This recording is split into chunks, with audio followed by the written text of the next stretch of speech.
Hey, it's Chris Bleck. On this week's episode, I'm speaking with the pseudonymous founder and lead developer of leading Bitcoin privacy wallet, Samourai Wallet. We spent some time diving into the ongoing Tornado Cash controversy. We talk about what it's like to exist in the world as a developer working on privacy technology and a whole lot more. We're going to jump right into that conversation after I thank my amazing sponsors. This week's episode is brought to you by Foundation Devices, the makers of the beautiful air-gapped, open source, assembled in the USA Bitcoin hardware wallet called Passport. And by air-gapped, I mean this device never goes online, never needs to connect to your computer. Every time you connect your hardware wallet to your internet-connected computer, you're running some risk. But Passport uses an SD card to eliminate that risk. And it's super simple to sign Bitcoin transactions by just scanning QR codes. It's so much safer to do it this way. You can use their mobile app called Envoy, or you could use Sparrow Wallet or Electrum. There's 100 ways that you can use Passport. You can do it in your own way. The attention to detail and design is just amazing. So many crypto hardware wallets look like they were made by engineers, right? But the Passport is totally different. It's beautiful. The average person would look at this and think it's a little mobile phone or something like that. It has a rechargeable battery, a glass display, really, really nice. You need to take a look at Passport. Decide for yourself. They're back in stock. So go to foundationdevices.com and check it out. Thank you to a decentralized group of ThorChain supporters for sponsoring this week's episode. When you swap between two cryptocurrencies, whether it's Bitcoin to Ethereum or Dogecoin to Litecoin or whatever they may be, the first way you think about doing that is on a centralized exchange, right? Did you know you have another option? A much more decentralized option? That option is ThorSwap.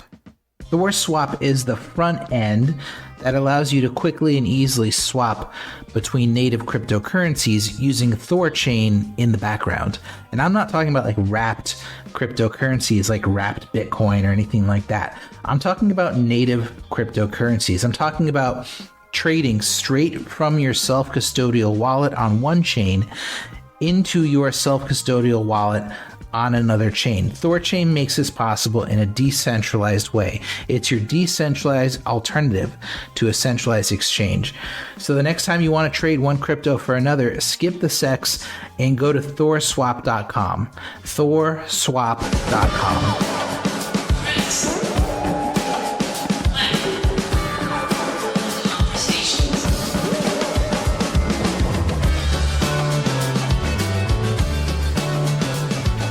There we go. The one and only Samourai Wallet. Great to be with you, Chris. A few technical difficulties, but nothing we can't get past. No, par for the course. I don't even want to dilly-dally with you, man. I want to talk about the Tornado Cash thing first, because that's kind of what prompted our conversation now. And sure. We've got a lot to talk about, but that in particular, so much going on. Yeah, I mean, that right there was the thing where, you know, you and I are almost always in agreement on everything. And then that came up and like we had sort of differing views on what it meant for Bitcoin privacy, right? And just to like set the table a little bit, Tornado Cash, you know, I don't know. Did you read the indictment? Did you read the 32 page? Okay, so it actually goes into some detail about what they're trying to do and the case they're trying to present. And like, if you're engaged with this space, like no matter what side you're on, you read it and you realize they're stretching, right? They're like trying to, there's a lot there. They're trying to mold it into something useful. But what it boils down to is the case rests upon the fact that Tornado Cash developers hosted a front end that gave access to the smart contracts, convenient access, I would say, that they launched a token that they profited from, that they supported a network of relayers, which is a big deal, probably the biggest deal, and the relayers allowed you to use Tornado Cash without exposing yourself on the back end of it when you're doing the withdrawal. It gives you a way to have a fully clean Ethereum account to withdraw into, whereas it's much more difficult to do that without a relayer. It's not impossible, but it's harder. So those things, did I miss anything there? Those were like the three things I think that they were like focusing in on. You actually missed, in my view, the biggest thing, and the only thing really that I think they have a case with that's going to require a robust defense, and that, of course, is the third count, the third charge, which is essentially the OFAC SDN violation. Right. That's the one that has beef. The money laundering stuff, we can talk about that. The MSB, whether it was or it wasn't, it's very, clear to anyone who has any understanding of FinCEN's guidance on exactly these things that it's not an MSB. That I think can be easily argued in court. It's just going to rely on the Romans having a good defense team able to argue these technical things and explain it to a jury.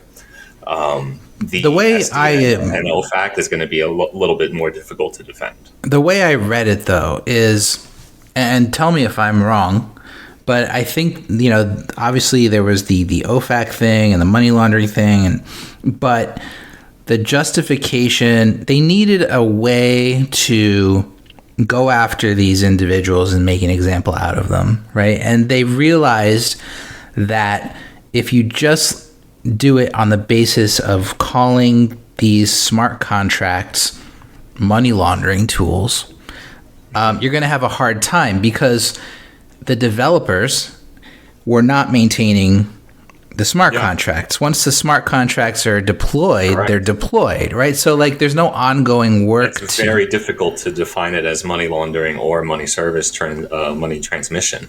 Right. The smart contract, right. So that goes for OFAC too, though, because if you're on the OFAC sanctions list, then you don't need a front end. You don't need a relayer. You don't need any of these things to access those smart contracts. So if they're using those smart contracts, but they were used. That's the issue. Well, okay, so that's one thing that we haven't seen evidence about yet, right? We haven't seen evidence that they use the front end. Well, of course. And that's the important thing. And I think why I disagree with many of and again, I don't think we disagree, actually. I think we disagree on the scope or severity of what it means broadly, just because of the stage we're at. An indictment is, it means nothing. To get an indictment, it's the prosecutor, a grand jury, and the judge. The defense isn't there. They don't have any idea about it, and the standard of evidence is very low, and the judge has to assume the prosecutor's telling the truth. All of it's stacked against it's stacked so where the prosecution can easily get an indictment. So it means nothing. What matters is what happens at trial, and we see it countless times where you have trumped up charges, charge after charge after charge in the indictment that never make it to trial. Right, we saw it with Ross Ulbricht, where he was charged or indicted with murder for hire, this and that, never made it to trial. Completely was used as a way to sully public perception. So these are things that we've seen before in non-crypto cases. This is the DOJ at work. This is how they work and operate. So it's important to say, okay, what is this? It's just an indictment. Let's look at the facts around what's being charged in the indictment. When we see all of the money laundering claims, it's dubious. It's dubious for many reasons.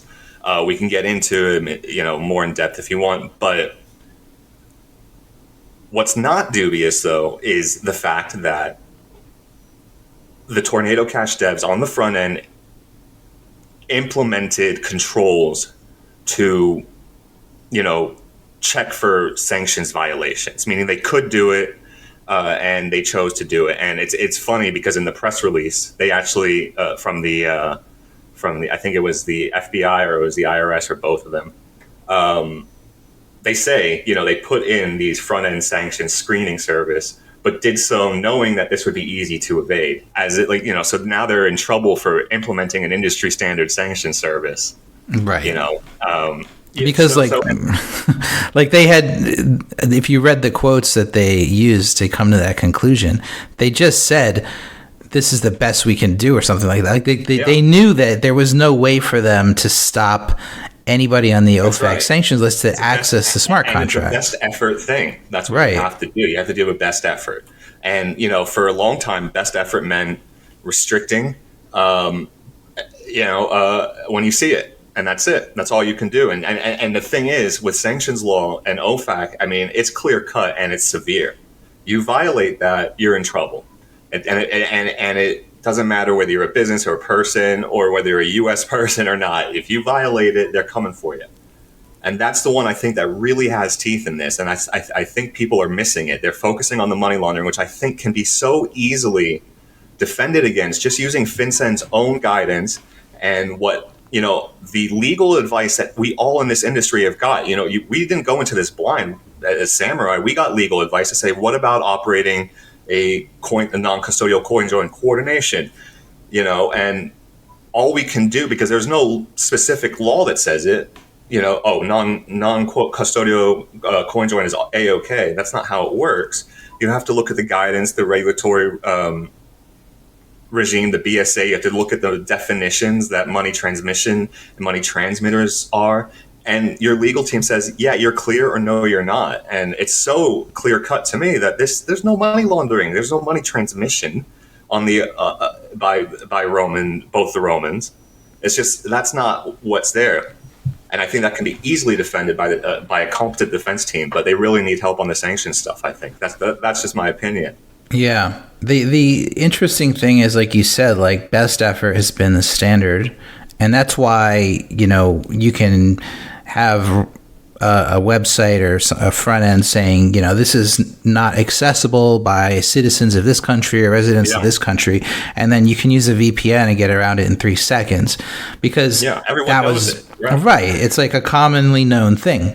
But then you read this indictment of Tornado Cash developers, and you realize that what they're saying is, no, that's best effort in this case would have been taking down the entire website, like taking down, like that was what they said. They said that as long as you ran this website, you were not making best efforts to stop these hackers from money laundering through the smart contracts that you deployed. So that's why, just to loop it back to our tweets that we were going back and forth on. That's why I see this. There was only one tweet. Okay, there was one tweet. Yeah, and then we're just like, let's talk about it. No, I got you. But the idea here is where I'm coming from, not just with you, but with any developer that touches privacy tech in the space. I think that this is coming from a place of, how do we attack privacy? How do we attack? For sure. How can we retrofit a case to chill people out of developing this kind of stuff? So it's not just the Tornado Cash guys had a token and ran relayers, and it's not like that's just convenient. They made it easy for them almost to put this indictment together. But it's about if your privacy tool is used by anybody that the government doesn't like, whether it's for a good reason or a bad reason. It could be a North Korean hacker, or it could be somebody who posted some anti-LGBTQ2IA plus SSS tweet that the government really hates, and now they want to keep them from escaping their financial CBDC or whatever. It's like whatever it might be. If the government doesn't like them and they go on a list, and they use your privacy tech, then you are culpable. And whether it's Tornado or Samourai or Wasabi or any other tool out there. So that's where I was coming from, and that's been true forever, though, since the sanctions and SDN and OFAC is it is what it is. Like I said, you do a best case basis, best effort basis. Yeah, but that's the point here. Best effort was them stopping the service, like doing whatever they could to stop it. That's what they want. Again, what the prosecution and the government wants doesn't necessarily mean they're going to get it in court. It really, there's a lot of things at play here. But yeah, I mean, I agree. I would even argue that that tornado cash ultimately was a wrong decision. Personally, I would say, but they went above best effort by contracting with Chain Analysis to offer the real time screening on their UI. Yeah, that's more than best effort. They went above and beyond. Now maybe they still thought that it was easy to evade, and maybe it is, but it is that is above best effort, I would say. Well, the idea of evading it was like, okay, Lazarus Group had all this crypto in an ETH account. That ETH account goes on the OFAC list. Chain Analysis keeps a list in a smart contract that Tornado is checking against for every transaction. So if they were to operate out of that wallet, out of that account, it would have been blocked. But because of the way Ethereum works, and this isn't Tornado's fault, this is just the way Ethereum works, you can just send it to a different wallet, and right. OFAC won't have time to catch up and keep up with all these wallets. You could send it to 2 or 3 or 4 or whatever, and then you can use that through Tornado because there's an infinite number of Ethereum accounts that you can generate. So same with Bitcoin, right? If you just need to hop it one away. But you guys, then you need to hop it 1, 2, 3, 4, 5 away. And then at what point is it on the operator? How many hops back do they need to look? Right? Exactly. Yeah. So that's why it makes no sense. Okay, but this is like where I get hung up and why I want to talk to you, because like you were kind of dismissive of this as relates to Bitcoin privacy, and a lot of Bitcoiners are thinking like that too, like, oh, Tornado launched a token, they had relayers, and that's why this is happening.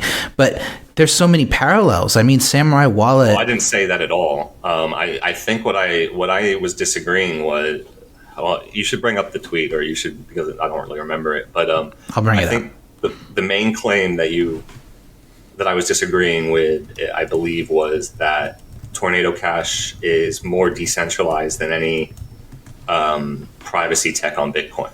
Mm-hmm. I believe that's what the claim was that I was disagreeing with. There may have been a secondary claim in there, but I don't, or statement that I don't really remember it. And I think that I don't outright disagree, but I think it's more nuanced than that. Well, I'll tell you what I meant. Sure, go. Yeah, why don't you do that? So the tweet said, no matter how much you hate Ethereum, it's critical that every Bitcoiner understands this fact. Tornado Cash on Ethereum is far more decentralized than any privacy tool on Bitcoin that currently exists.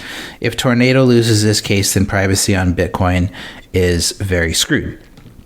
And just to add some color, my point was that Tornado Cash smart contracts on Ethereum cannot be stopped by the developers. They could throw the developers in jail, pull off their thumbnails, pull out their teeth, kill their family, do it, rape their grandmas, and they still wouldn't be able to shut down those smart contracts. The only way to stop the smart contracts from functioning as mixing services, or whatever you want to call them, even though that's questionable too because of the way it works. It's more like a lockbox almost.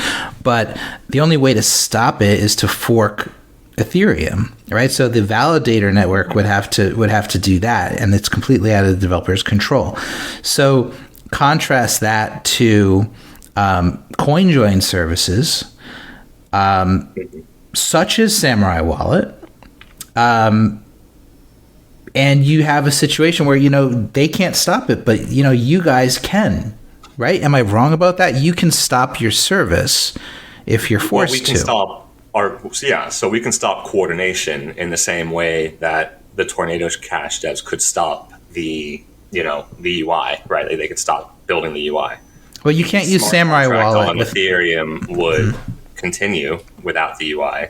And in the same sense that anyone else who wanted to coordinate could continue coordination without us. So it's like I said, I don't disagree with you, because you're right. The Ethereum state machine, etc. It's different, but one, coordinated coin join isn't the only privacy tech on Bitcoin. For first, there is peer-to-peer coin join. There's decentralized coin join, which we're working on right now. There's a host of, well, there's even decentralized coin join from Join Market, though it's not very effective. The building blocks are there, though.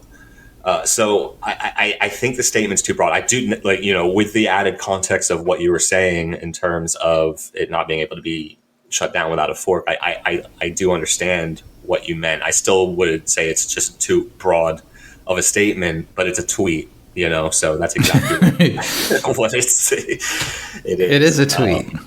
I didn't take that as a major disagreement.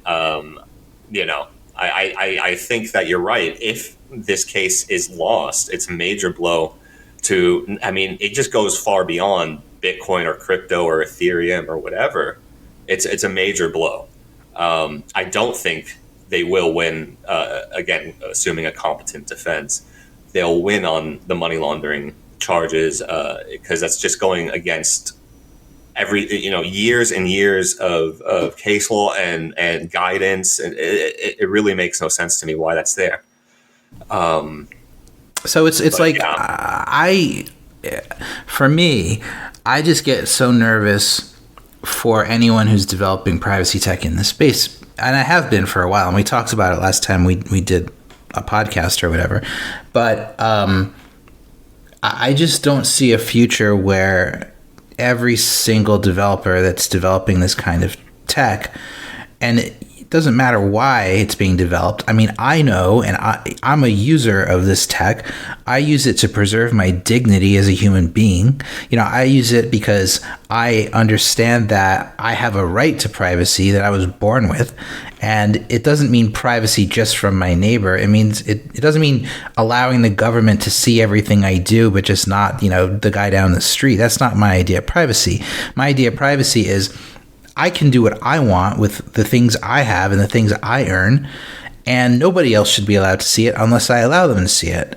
And so that's why I use the tech. I see it as dignity, because I think that being forced to give that right up is being forced to give up your dignity. And so but the problem is I don't see a future where everybody in this space who's developing this kind of stuff and telling the government to basically screw off when they come knocking isn't attacked, and so it's like that's where I get worried, and it's not even just the privacy tech. You expect that, though, right? Yeah, you expect it, but I guess a question for you is what does the future look like? Do you just keep doing what you're doing in the same way and be out here doing podcasts and stuff like that? And do you just keep doing that until are you at the point where you're just F it, I'm just going to go with it and see what happens? Or is there some kind of a plan, to further decentralize in a way, or to increase OPSEC over time? What does that look like for you? Or is it not, if it's not something you even want to talk about, I totally understand that too, but that's where I get curious. We're definitely not quitting. Again, many people seem surprised that the state would, do this, go after, make these claims, go this broad. We're not surprised. Of course, they want to discourage the type of software we're building. We knew that going in 2015. So no, that it's not discouraging us from it. We're not doing anything illegal. We have at least in the United States, we have a constitutional right to publish the software, that we want to publish. It's already, it maybe hasn't been tested, but it's assumed that software is code is speech. Mm-hmm. And the last time that was brought up, the government actually folded because they didn't take it to the courts. That was the Bernstein case. They didn't take it to the courts because they didn't want precedent, so they just left it. They dropped the case. So because that's a dangerous thing for them, and it's a powerful thing for us. So we're not going to stop doing what we're doing. We're, as far as I'm concerned, we're trying to maintain the status quo of what type of financial privacy you're able to obtain, or have been able to obtain traditionally. So with cash, for example, or even traditionally in the bank.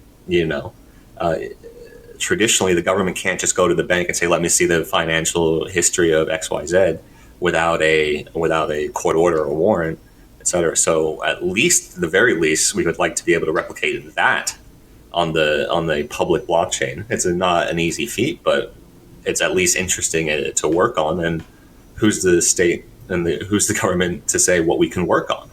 So no, absolutely not. We're not quitting. In terms of decentralizing, I think it's something that we've been working on prior to all of this, prior to the original arrest of Roman last year. We already had begun the process of decentralizing coordination of Whirlpool, as obviously it's a vulnerability point that we'd like to eradicate. Because as it is right now, the guidance of FinCEN 2019 says that we're not, money laundering. It's very clear we're not. There's no custody. There's no control of funds. We can't transmit funds if we don't have the private keys. The user has to transmit, et cetera, et cetera. So yeah, but that can change, right? And this case, if everything goes wrong and these guys lose and the money on all counts, for example, things change, right? The landscape changes immediately, and we want to be ready for that, of course, and we're well advanced on that. And the other thing is, we have a large user base of people that run their own nodes. They use a software that we produce called Dojo to do that, meaning they run a dedicated piece of hardware already with a Bitcoin node on it. And, with a snap of a finger, all of these Dojo nodes could become Whirlpool coordinators instantly. So you immediately have hundreds, if not thousands, of different coordinators out there with a software update. So we're not concerned about the changing landscape. We expected a fight. The fight's here. We're going to keep making the tech that we make. Is the Dojo coordinator thing going to happen for sure? Is that like a fallback plan? Oh, no, it's happening. We're decentralizing Whirlpool. Regardless, not a fallback plan. That's kind of always been the plan. But as you know, we do things incrementally. We're a small team. So how's that going to work? It's going to function as one coordinator, but it's going to be sort of P2P across the nodes? Okay. Yep, that's right. Sort of like a torrent style.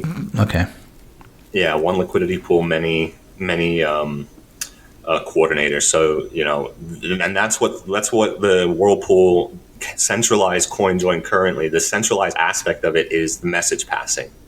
And that's to take encrypted packets from your client and pass it out to the other participants in your CoinJoin transaction.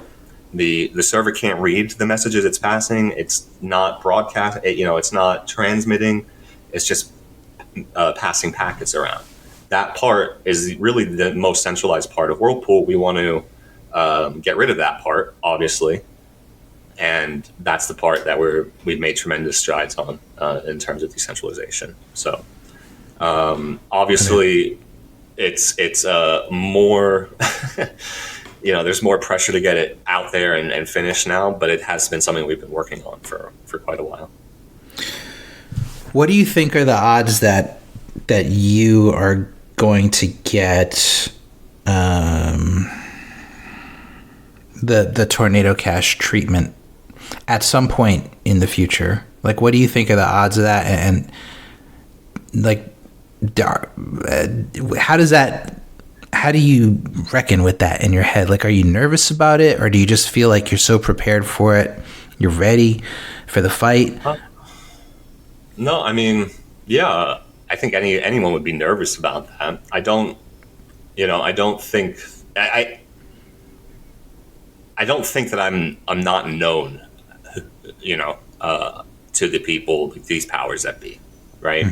I think that if they wanted to come, and give me really harsh treatment and come in and, take me out of my house, my underwear, etc., they could do it in a heartbeat.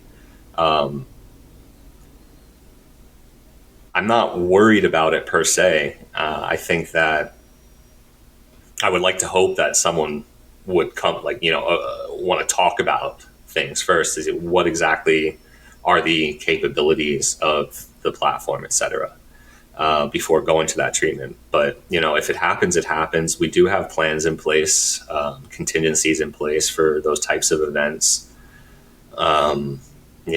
All sorts of contingency plans. I'm not going to get deep into them, but I maintain that I'm not doing anything illegal. I have legal advice, and I'm not doing anything illegal. We've had legal requests come to us before that we've been able to pass to our attorneys, and our attorney was able to successfully explain, the nature of our software, being non-custodial, being that you can connect to your own node, etc. That the requests that they were making wouldn't be possible to fulfill those types of things. So no, I mean, I don't think we're doing anything illegal, so I don't expect anything like that, but I wouldn't be surprised if something happened. I mean, look, I would be stupid to be surprised, like, oh, I can't believe it. I mean, look around. Yeah, I'm just wondering if you think it's an inevitability in a way, or if you think it's of a low likelihood. It sounds like you're more on the low likelihood side. Well, I think that if things change and there's clear violation of the law changes, I mean, and we didn't change and we were violating the law, then yeah, I'd expect it. I don't think we're violating the law, so I can't imagine why they would come and and do that. And if they did, then again, we do pay lawyers for a reason. We have them on retainer.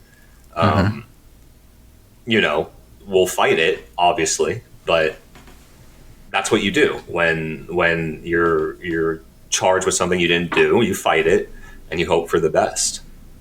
I'm not going to live in fear. Like, I'm not going to do this because they might come after me for it. Well, that means I might be doing something. I might be onto something. Like, So that's how you think about it. It's because that's what I'm more concerned than you are about this. It seems like, which is interesting, but it's I guess what I'm trying to figure out is how you why do you do, I mean, I know what your normal answer is, but why do you do this work knowing what's at stake and knowing what the risks are? Like, why do you want to keep going? Well, what the hell else would I do? When I go work at in an office? I mean, is it about make like a banking product or something? I mean, you can't go back to no, it's too important. When I got into Bitcoin, I mean, I got in hard, right? Like, not like, the brain dead idiot laser eyes that you'll find on Twitter today. Like, I came in hard on an ideological perspective. And again, this is pre-Ethereum, pre-Monero. This is pre-all. It was just Bitcoin, and Bitcoin was all there is. And, I'm still into the promises that Bitcoin offers, though more jaded, of course. But, I'm still ideologically really, there's a strong passion there for what Bitcoin can offer, and I think does offer if you're able to, utilize it in a certain way, and you're able to use the tools and extricate yourself somewhat from the system. The promise is immense, building the software to make what I want to see happen. There's nothing quite like that, really. So and the fact that it's used and enjoyed and, an essential tool for so many people, more than I ever thought. I wouldn't want to stop doing it just because it's so interesting and fun. But two, like I've never since I was really small, I've never been good with people telling me, no, you can't do that. You have to do this. I kind of, if I want to do something, I'm gonna do it. And that's the same with this. So it's just the reality of it. I hope nothing like that happens. If something like that does happen, I'm prepared to deal with it and fight it and think that, we'll be able to fight it, hopefully, if it does happen. But I don't think it will. I don't think it's highly likely. I think it's possible, but not highly likely. Let's see what happens with this case. Yeah. Why do you think most people use Whirlpool? Most people are using Whirlpool to get the smallest bit of privacy on a public ledger. I like to explain it to people the best way that I can explain it, because most people are coming from a KYC source, right? So they're buying on Swan or some other KYC platform, exchange or something like that, and they're entering Whirlpool from the majority. And the reason they're doing it is the same reason, or to obtain the same level of protection that you would get from your bank when you withdraw cash from an ATM, right? Like you can withdraw $100 from the ATM. Your bank account knows that you have that $100. They know who you are, but what you do afterwards with that $100, they have no visibility in, right? You could go you could do whatever you want with it, and they would have no idea. They just know you took out the 100. That's what Whirlpool can offer those people who are coming in from a KYC source. And what business is it of the KYC source? What business is it of your exchange to know where you're spending your money or where you're spending your funds, after you've withdrawn it from their service? It's none of their business. And then, the other thing I like to explain to people is, with a open ledger like Bitcoin, no matter who you're paying, whether it be like, a small value barista, or high value, like, car dealership or whatever, the person that you're paying can look into your financial history. And that's not something that anyone in their right mind would ever accept in, the quote unquote real world. That's absurd. Like if you used your Visa to pay for like a coffee at Starbucks, and the barista could see all of your subscriptions, what, your OnlyFans, it makes no sense. No one would accept that. So Whirlpool and privacy tech on Bitcoin right now is trying to, because it's not happening on the protocol layer, trying to figure out app level solutions to what we consider, a privacy problem. Yeah. I mean, I guess another way to look at it, though, and the way that I'm sure some in the government would look at it, is it's a way to subvert the effort to kill privacy by the government, right? So the government came up with these KYC AML requirements sometime after 9/11, right? And the idea was, we need to treat everybody like a criminal, because there might be some criminals out there, and how else are we going to catch them if we don't look at everybody? And so all of a sudden, all these financial institutions are required to track every dollar that's moving through them and who it belongs to. So the idea here is that, Coinbase or Binance or whoever you're using to buy crypto knows exactly who you are. They know where you live. They know what you look like. Your Bitcoin address is associated with that face, with that address, with that name. And when you transfer it out of that exchange, it's still associated with that face, name, and address. And it is again and again, because they're so sophisticated with analytics now, they know who you are at all times. So Samourai Whirlpool and CoinJoin in general is subverting that work by the government to impact your privacy in that way. So now the way that the laws are structured, the onus is on the companies, right? It's on the financial institution. It's not on me or any other user to report to the government, except for taxes, of course, to report to them how we're spending money. But do you think that, do you share my view, which is that, as the future unfolds and as this gets more and more frustrating for the government, and as we get closer to things like central bank digital currencies and digital dollars and stuff like that, do you think the onus is going to switch? Like, do you think that this is going to, do you think that this is going to become illegal? Do you think that enhancing privacy on an opt-in basis as an end user ultimately is going to become, either whether it's through regulation or a congressional act or whatever it might be, eventually it's going to become illegal to subvert the will of the government in this way? By the end user, you mean? Yeah, by the end user. I sure should hope so. You hope so? Yes. What a indictment of the success if that's the case.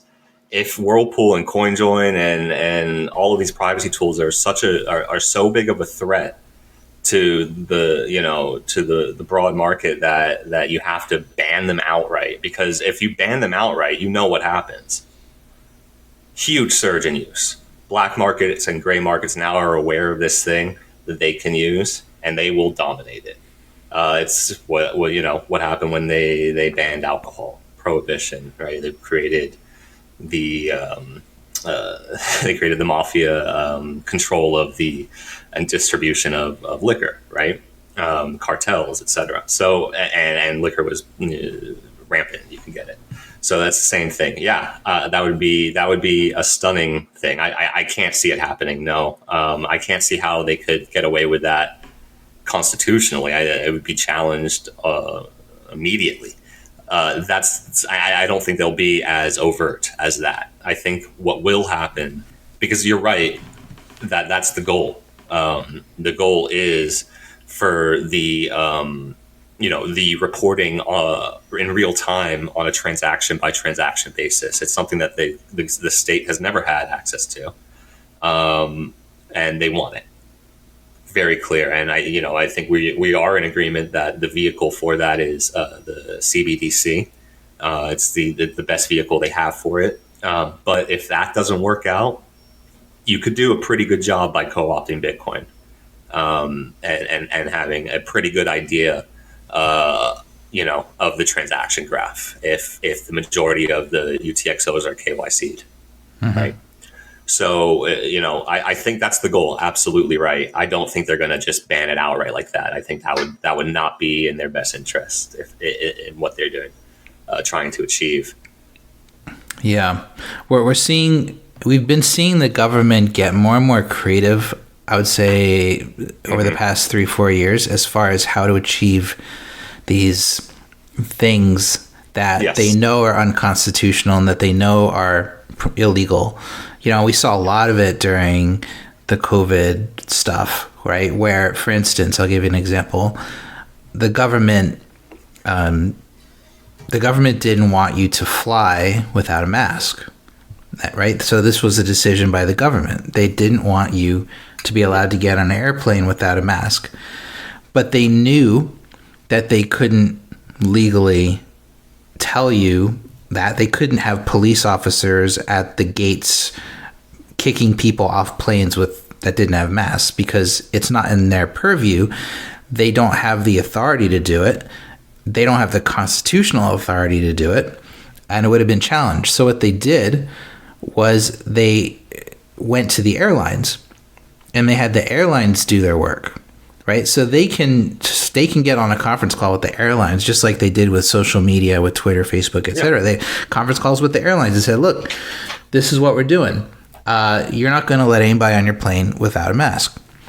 And the airlines say, okay. And then the airlines enforce it, right? So it's that's the same point. You don't need the hard approach. You have the same thing with the vaccine mandates. Like with the vaccine so nobody from another country could enter the United States on a plane without having a vaccine up-to-date vaccine.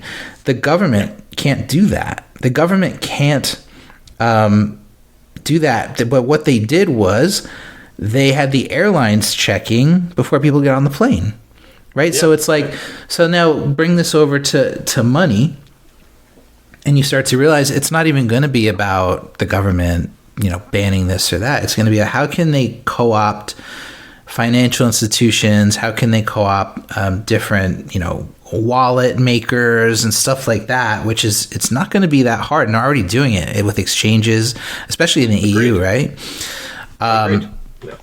So that's how it's going to go. And what do you think about like all the efforts to it seems like there's, especially in Europe right now, efforts to make self-custody basically illegal unless it's connected to KYC, right? So how's that all going to impact? This is how we first connected, Chris. Mm-hmm. I believe it was around the AOPP proposal in the EU.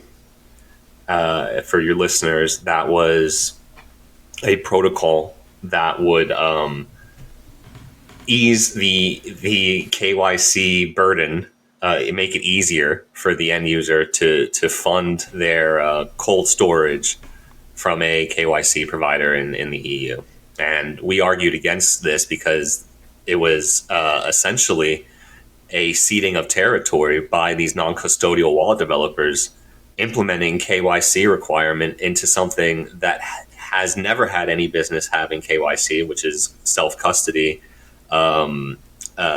total self-custody, meaning you own the private keys. And many wallets and services signed up for this. Most of them they weren't thinking about the implications. They didn't do it maliciously. They just thought, oh yeah, this will make it easier for my users, which it would have. Easier to comply.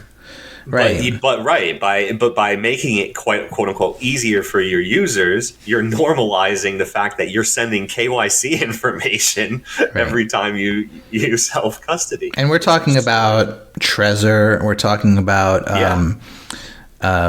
what other big wallets were there? I remember there was a bunch that were signed on. I think a couple of the hardware wallets, Trezor, Bitbox, I believe. A bunch of Relay signed. There was a bunch of services, mostly EU based, but some I think Blue Wallet as well. So there. Right. Again, it wasn't malicious. They just didn't think about it. It was thinking adversarially about it. Their argument was, from their point of view, because they would have implemented this into their device or their wallet, and it would have given, their user then could basically connect directly to their exchange in a way, through signing messages, and then their exchange, which already knows their name, their face, their address, etc., through KYC, their exchange would then be able to assign that name, address, etc., to this self-custodial Bitcoin wallet on your Trezor or in your digital wallet, whatever it might be. So from the point of view of the wallet makers, the wallet devs, they're thinking, they're going to need this because this is becoming the law. So I want to make their lives easier, because if I don't, then they're going to have a harder time complying with the law. But the fact of the matter is that the law didn't even exist yet, as far as I know. The law didn't exist. The law was almost predicated on this happening, right? So it's this big circle jerk. There's two things I want to bring up. One, the law didn't exist. You're right, because each member state of the EU has to implement the law in their own parliaments. So the law did get passed in the Dutch, in the Netherlands. And luckily, there are still some people left in Europe who have a backbone. And one of the oldest exchanges in Europe, and definitely the oldest, I believe, in the Netherlands, Bitonic, actually fought this and took it to court and got a ruling that this was against the Dutch constitution, and got thrown out immediately. So that's still worth fighting these things, not just bending backwards and complying, especially when there is no law, but also as a independent wallet developer, as someone who publishes open source code. If your stuff is open source, I'm assuming it is, you have no obligation to enforce the law of the state. You're not an enforcer. Right. So yeah, I mean, I can't imagine why one would go, yeah, that sounds like a good idea, other than they're not thinking about it and saying, oh, that will make the experience nicer for my user. I get it. Okay, fine. But, we're in an adversarial environment, and you need to think about these things adversarially, and what do the ceding of territory, the ceding of ground, what it means. Because you brought it up earlier, Chris, about the money transmitters and KYC and how it came about after 9/11. It actually came about in 1970 with the introduction of the word money laundering, which was a new word. Mm-hmm. Didn't mean anything other than now here's a creation and this is what it means. And banks and hedge funds and all that sort of stuff actually started having to do basic, they started having to try to prevent this new money laundering crime. Then by 1999, we have now what are called money service businesses. By 2011, you have now money transmitters and what that means. And then by 2019, you now have, how this pertains to crypto and stuff. So this is slippery slope. This is exactly what it means. The minute you see territory, the minute Congress passed the BSA in 1970, the slippery slope started. Mm-hmm. And now where we're at, we're talking about CBDCs that can track every payment that you're making on demand. It all to stop a crime that was invented in 1970. It's absurd. It's madness. Yeah. And by accepting that framing, you're accepting your enemy's frame of mind, and they're setting the terms of your engagement. It just makes no sense. Well, it makes sense from the point of view of a company that wants to maximize profit, right? And wants to maximize revenue, and wants to give its investors their return that they expect, their VCs and whatnot. But, it doesn't make sense from the point of view of a principled developer who's willing to put principle over profit, who's willing to... short-term profit, though. That may be true short-term. Yeah, I think so, because the value proposition, as far as I'm concerned, in Bitcoin isn't a corporate captured KYC network. That's not where the value proposition. We can do that already without a blockchain, and it can be way better. That's not where the value proposition lies. So I think that by pursuing that and saying, yeah, we're gonna do whatever it takes, and this is, I mean, it's a common mindset in the space that a KYC'd, no privacy type of network is more valuable. Digital gold network or whatever is more valuable. I disagree, and I think that will play out. The thing is, it's 2023, and I don't know that most Bitcoin holders and users agree anymore. I think I don't think they have to. It doesn't matter. The largest economy in the world is the black market, and Bitcoin maybe has, and gray market for that matter, and Bitcoin maybe has a fraction of a percentage of that market, that usage. And if things are, as bad as you and I guess think they are in terms of human freedom and privacy, that market's only going to grow because human beings demand basic freedoms and privacy. It's just a human thing. And you may not think you need it, this and that, until you really suddenly realize, oh shit, I do need that. And as more and more people realize that, and COVID woke up a lot of people, the masks, the mandates, that woke up a lot of people. That the truckers in Canada, that woke up a hell of a lot of people. These events keep happening. These people are going to be woken up and they're going to go, oh, I do need privacy, because it's not actually about, stopping North Koreans, this and that. It's about stopping me from expressing my political opinions. It's about stopping me from saying that I think, the election was a sham. It's shit like that, and, I see the value in censorship resistant digital cash. That's what I came into Bitcoin for. And you can't have censorship resistant anything without privacy. It's impossible. Yeah. My concern is that the people you're talking about, they'll wake up when it's too late, and by then, all of these other companies, all of these, the Trezors and Wasabis of the world will have kowtowed to government, will have become the sort of endorsed, adopted protocols for how to use crypto.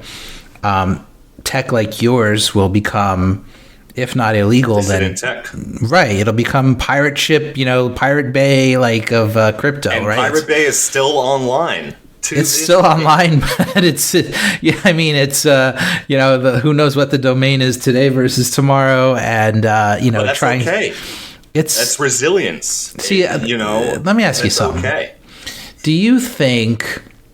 Because I get this a lot. I think that there's a lot of people in this space who think, what are you worried about? We're always going to be able to access this tech. We're always going to be able to use this tech.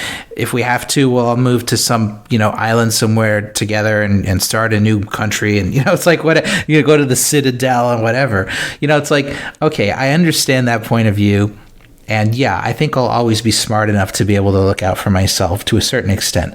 But if COVID taught me one thing, it's that the tyranny of the majority is going to affect us no matter how much non-KYC Bitcoin we have, right? Because the tyranny of the majority can lock you out of a grocery store and you can't buy food for your kids. And the tyranny of the majority can keep you from entering a hospital when you're in the middle of a heart attack, and leave you to die on the sidewalk if you don't comply with, certain orders. So it's like, things like that, I think that people get a little bit naive when they say, oh, well, if our privacy tools become niche and pirate and this and that, then we'll still be able to survive, versus this should be the norm, right? This should be normalized, and this should be, and I think that's what we were getting to before, like why we're pushing back on AOPP with, when it's being adopted by huge players in the space like Trezor, and they don't understand like why we're pushing back, and they call us an annoying minority,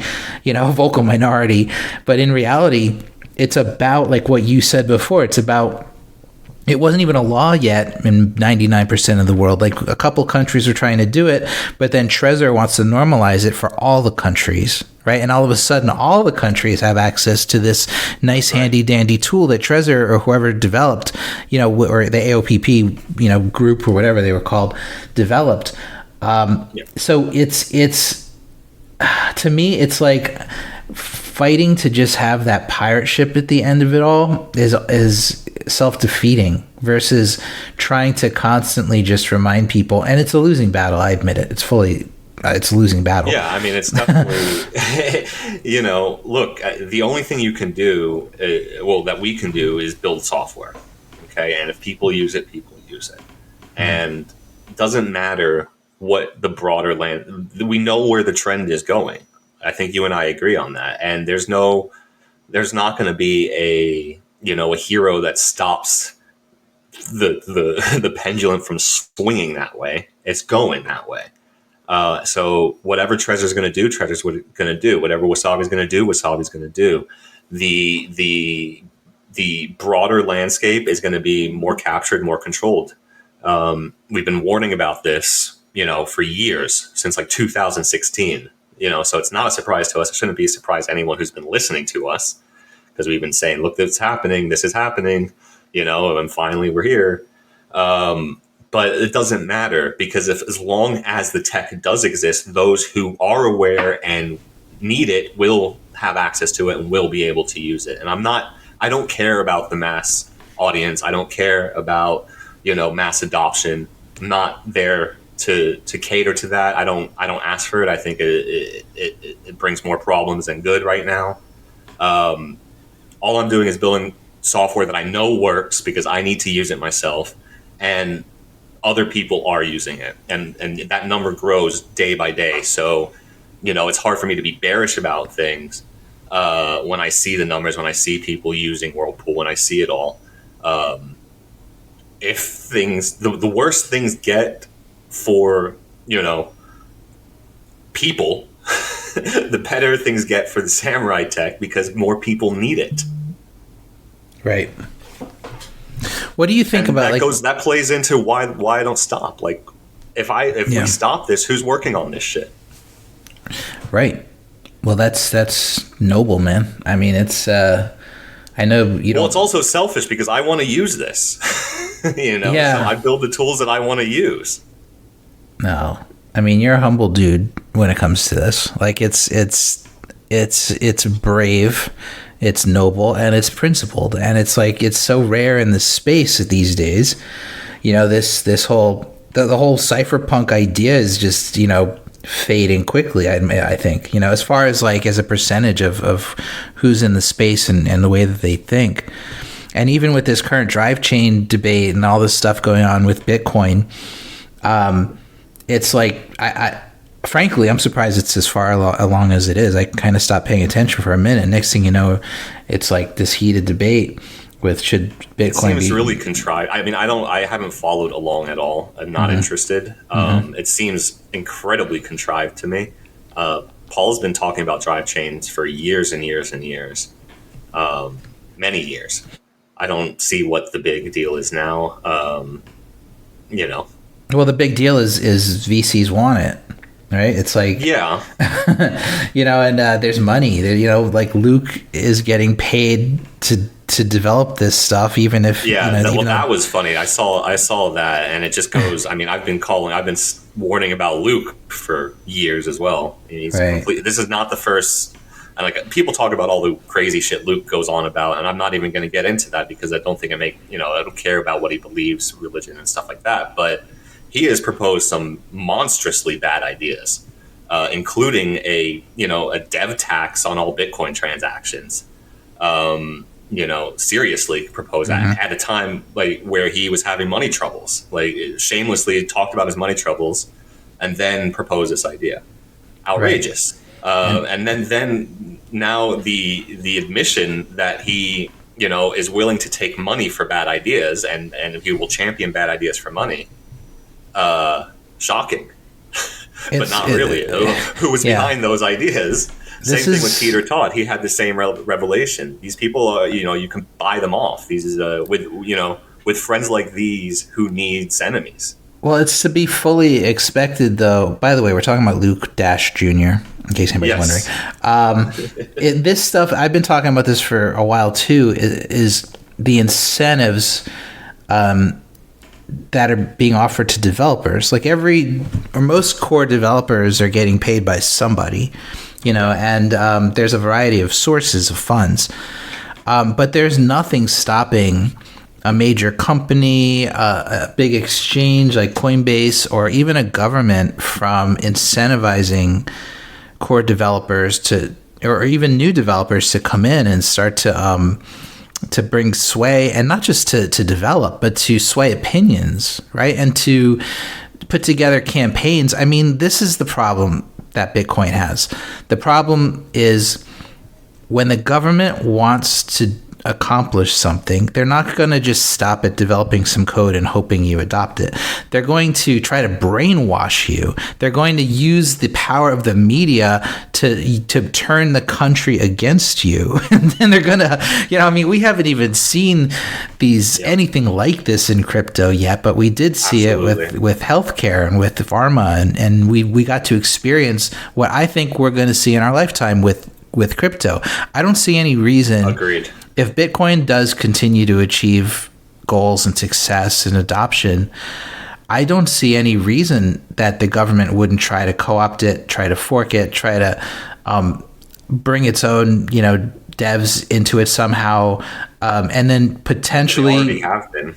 Yeah, I mean, some would say that there are already kind of spook devs, right, that are in there. Yeah, I mean, I'm not saying it like that. I've been called a spook so many times. It's so old. I don't really call people that. But it's less about spook devs and just more about. Well, we know from the Snowden leaks, that's what they do. They embedded people in AT&T, for example. They embedded all these tech companies. Why wouldn't they have a core developer there? Why wouldn't they have, a CTO at a prominent software company? Like, of course. Yeah. I mean, it's that then you take it to the next level when it becomes a national story, which it will. Like, and this just, again, to loop it back, this is where I get nervous. I get nervous because, you know, this privacy software we're talking about, including Wasabi, by the way, even with their block list or whatnot, it's the same story as with Tornado, right? Like, they're doing kind of the same thing, aren't they? Where they're just blocking sanctioned addresses, but like you go a couple hops away and they don't know. Like, so it's the same thing. So it's almost like this whole Tornado thing should prove to them that they're wasting their time with that nonsense. It's theater. Right. Yeah. Which the government now sees through. And clearly. It's not going to protect you. Exactly. It's like either go all the way and just go full on KYC and become an exchange in a way, or just, God damn it, just fucking argue it. Fight along with the rest of us here. Like, it's in Wasabi's case, again, no law that required them to do it. Nothing. And this is their own admission. It's not me saying this. This was their CTO explaining that it was a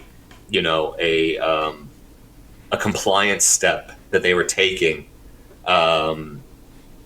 Without there being, there's no law in place to say they have to do it, but they want to do it because they believe in compliant coin join or whatever.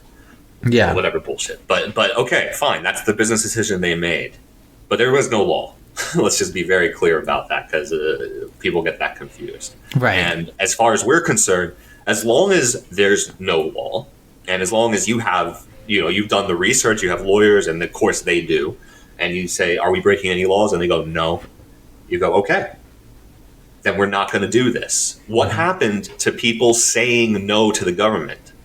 You're allowed to say no to the government. Yeah.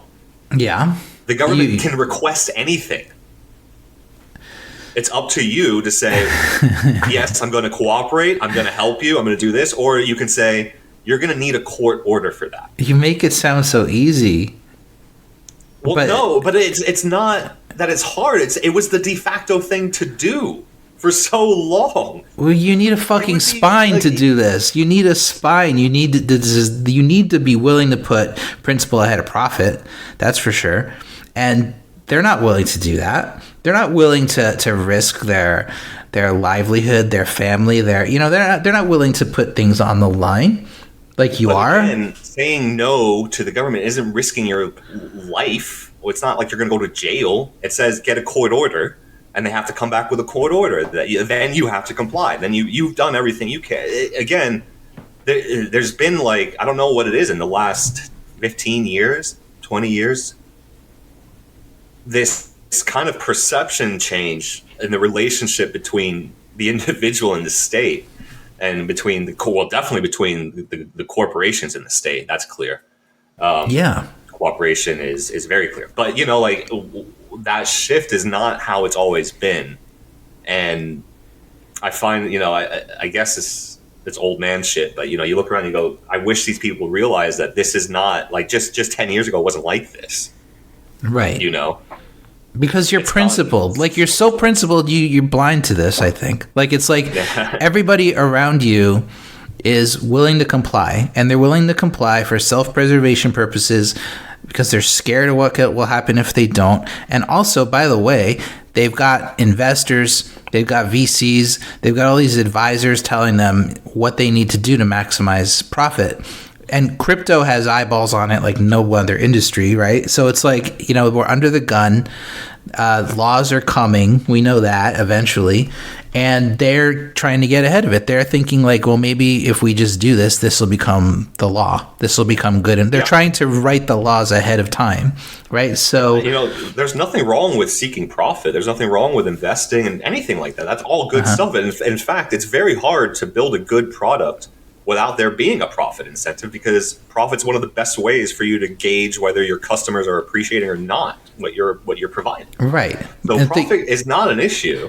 No, but I guess we differ on what the value proposition. Here's where you differ. You differ in that you are not willing to use your users' rights as a bargaining chip. You are not willing to trade away the rights of your users in exchange for the preservation of your project or your business or whatever it might be. But Others are willing to use my privacy and my rights as a bargaining chip, and they're willing to negotiate with them. And it doesn't just go for wallets and stuff like that. It's also exchanges. It's anybody who's engaged in this space. It's the DeFi apps. It's the VCs. It's everybody who engages in this space.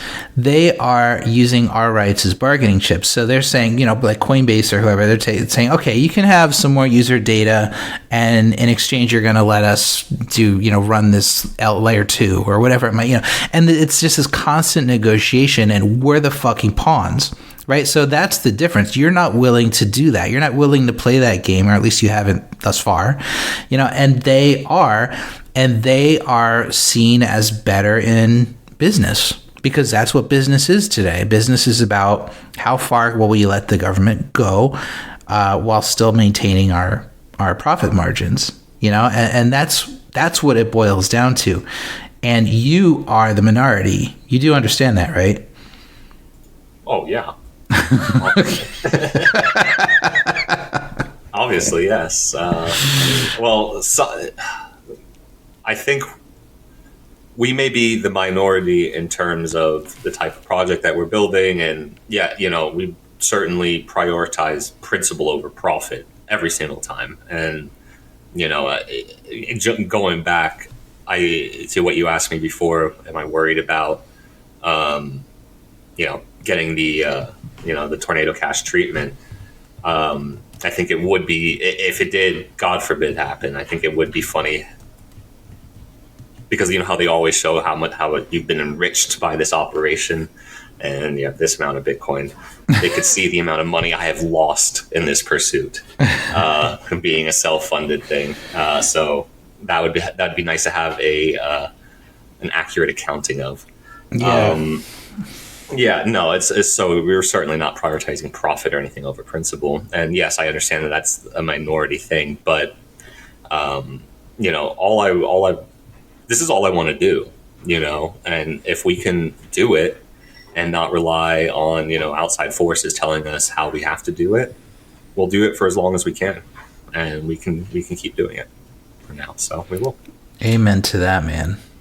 I think, it's just so rare in the space to have that kind of attitude and actually act upon it, and you got all these other projects and the VCs like A16Z out there, where Mark Andreessen is Mr. Libertarian when he's talking on Twitter. But then you see all this stuff that they're doing, the way they're lobbying, the way they're seeking regulation. They're actually proactively trying to work with regulators to create regulation because it's smart for business. They're not fighting, they're not pushing back, they're not trying to preserve our rights, they're trying to preserve their business, so he's out there, Mr. Loudmouth Libertarian on when he's doing interviews, but the way the company acts is completely different. He doesn't walk the walk, and you're a rarity in the space, and I wish there was more like you, man. I mean, the future would be a lot brighter, I think, if we had more principled actors in the space. And not to say there aren't many. There's still plenty, especially on the development side. With Bitcoin, there's still plenty of people out there who get it. But I just, money talks, man. It's money talks for users, for devs, and for the lawmakers, and for the regulators, and for the courts, unfortunately. So that's the kind of stuff that I think we have to watch out for. But anyway, I've kept you over time, and I think this has been a good chat. Before we go, one last question. Sure.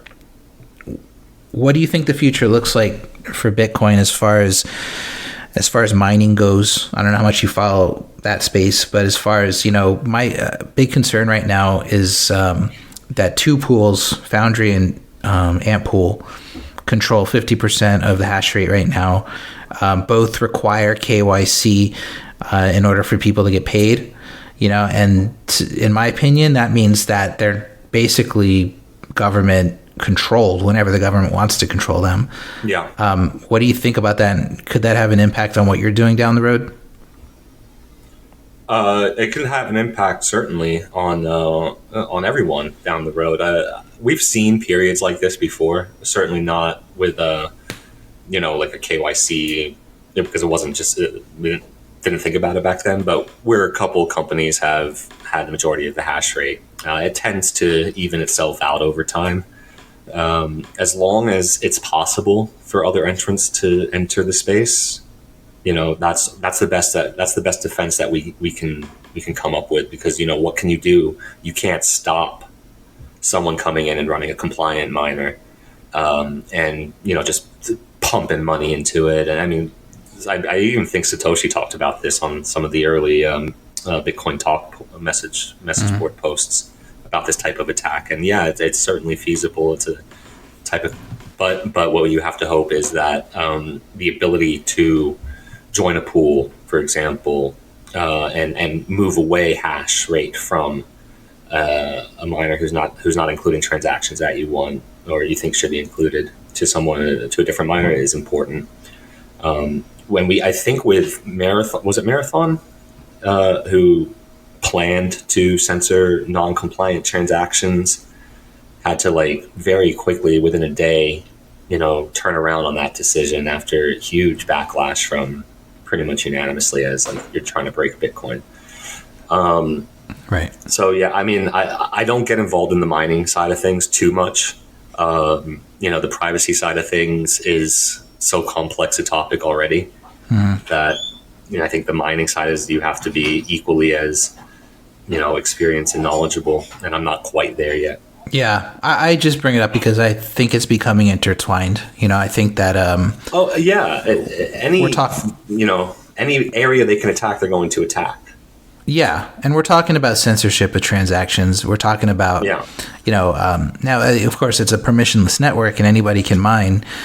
So it's highly unlikely anybody can be completely banned, from Bitcoin through this method. But it can impact, processing time, confirmation times. There's a lot of different things that can happen. What would happen there is, so let's say they wanted to ban Whirlpool transactions, these compliant miners or whatever.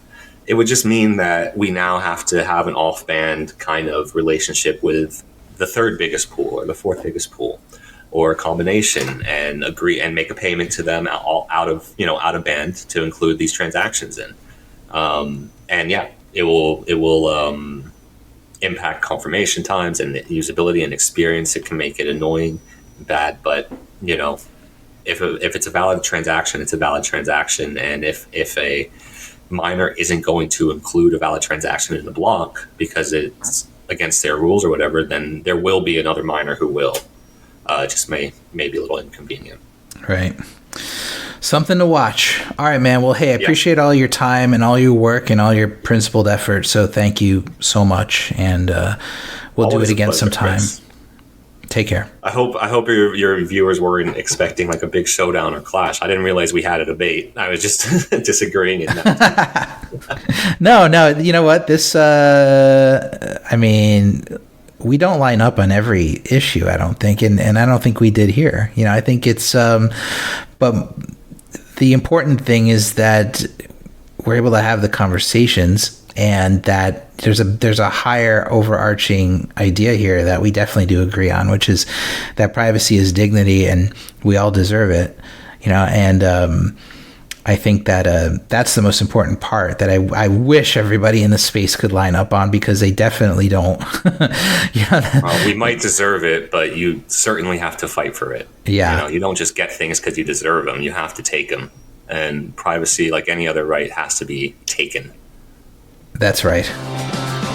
Well, thanks again. My pleasure, Chris.